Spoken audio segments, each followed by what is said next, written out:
Everything they told you to do, you did. You brought the bag, you composted, you read the labels, you felt guilty about the flight, and the planet still got hotter because the system was designed to make you think your choices were the lever. They weren't. And the proof is sitting in a 2004 British Petroleum marketing memo. Here's the contradiction nobody wants to say out loud. The most environmentally conscious generation in history is presiding over the fastest rate of environmental collapse in recorded history. We didn't fail because we stopped caring. We failed because caring was quietly redirected, away from systems, toward shopping carts. So how did that happen?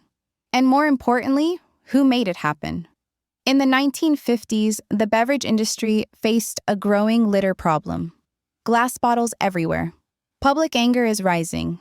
So they launched a campaign called Keep America Beautiful. Beautiful message. Wholesome imagery. A woman crying at a pile of garbage on a roadside. The subtle punchline? You did this. You need to fix it. It was not an environmental campaign. It was a liability transfer. And it worked so well that we still use the word litterbug today. A word invented by a corporate PR firm, used to describe individuals failing the environment, while the companies producing the packaging walked away completely clean. That playbook didn't retire. It evolved. The phrase carbon footprint, you know it, you've probably calculated yours, but here's what they didn't put in the press release.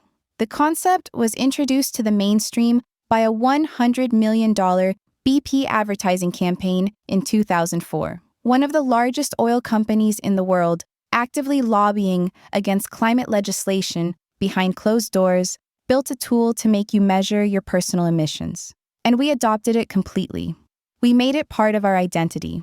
Meanwhile, BP's actual carbon output that year was equivalent to the emissions of the entire country of Portugal. They gave you the calculator, they kept the factory. So here's the one that should keep you up at night. We live in an era of peak individual climate awareness and also peak industrial inaction. More people than ever are trying. And the systems creating the actual damage have more protection, more subsidies, and more political cover than they did 30 years ago. Individual effort expanded. Structural accountability shrank. Those two things happening at exactly the same time are not a coincidence. So what do you do with that? Because this is the part where most videos say, go vote, sign the petition, call your representative. And yes, do those things. But first, understand what just happened to you. For years, your conscience was a resource being harvested. Your guilt kept you busy.